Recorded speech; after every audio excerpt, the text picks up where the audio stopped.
नमस्कार, आप देख रहे हैं भारत एक्सप्रेस और मैं हूं आपके साथ आंचल मित्तल। भारत के साथ तनातनी के बीच आतंकी देश पाकिस्तान का चीन ने साथ दिया। भारत से रिश्तों में खटास आई है, तो क्या अब भारत चीन से फिर अपने संबंध सही करेगा? क्योंकि रूसी विदेश मंत्री ऐसा ऑफर दे सकते हैं। क्या भारत और चीन के बीच जमी बर्फ पिघल सकती है? क्या पाकिस्तान के सबसे करीबी सहयोगी चीन के साथ भारत एक बार फिर से संवाद की मेज पर लौटेगा? इन सवालों के जवाब छिपे हैं रूस की उस नई कूटनीतिक पहल में, जिसमें RIC ट्राइका यानी रूस भारत चीन त्रिपक्षीय समूह को फिर से सक्रिय करने की कोशिश हो रही है। आपको बता दें कि रूसी विदेश मंत्री सर्गेई लावरोव ने हाल ही में एक बड़ा बयान देते हुए कहा कि अब समय आ गया है कि RIC के फ्रेमवर्क को फिर से सक्रिय किया जाए। उनका कहना है कि भारत और चीन को एक दूसरे के खिलाफ खड़ा करने की कोशिश पश्चिमी देशों की चाल है, जिसे रोकने के लिए संवाद और सहयोग जरूरी है।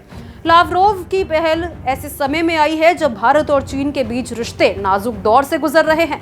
सीमा विवाद अब भी पूरी तरह से हल नहीं हुआ और दूसरी ओर चीन पाकिस्तान को सैन्य और तकनीकी सहायता देकर भारत की सुरक्षा चिंताओं को और गहरा कर रहा है। खबर यह भी है कि लावरोव जून में भारत यात्रा पर आ सकते हैं, जहां वो इस मुद्दे को औपचारिक रूप से भारत के सामने रखेंगे। यह यात्रा भारत रूस शिखर सम्मेलन की तैयारी का हिस्सा है, जिसमें राष्ट्रपति व्लादिमीर पुतिन के भारत दौरे की संभावनाएं भी शामिल है। भारत और चीन के बीच 2020 में गलवान संघर्ष के बाद रिश्तों में जबरदस्त गिरावट आई।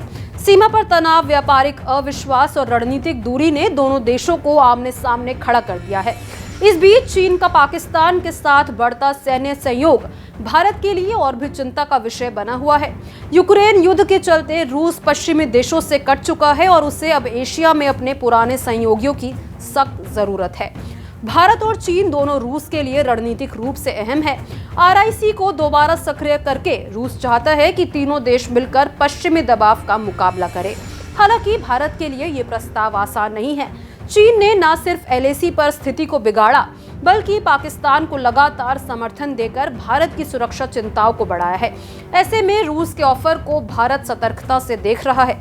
अगर RIC ट्राइका को पुनर्जीवित किया जाता है तो ये भारत चीन संबंधों में एक नया अध्याय खोल सकता है, लेकिन ये तभी संभव है जब चीन ठोस भरोसा कायम करे और भारत की संवेदनशीलताओं को समझे। अब सबकी नजर इस पर है कि क्या भारत चीन के साथ टूटी डोर को फिर से जोड़ने के लिए रूस के इस प्रस्ताव पर राजी होगा, या फिर पाकिस्तान के दोस्त के साथ रिश्तों को ठीक करने का वक्त अब भी नहीं आया है।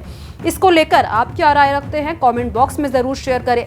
साथ ही इसी तरह की तमाम जानकारियों के लिए हमारे चैनल यानी कि भारत एक्सप्रेस को जरूर सब्सक्राइब करें।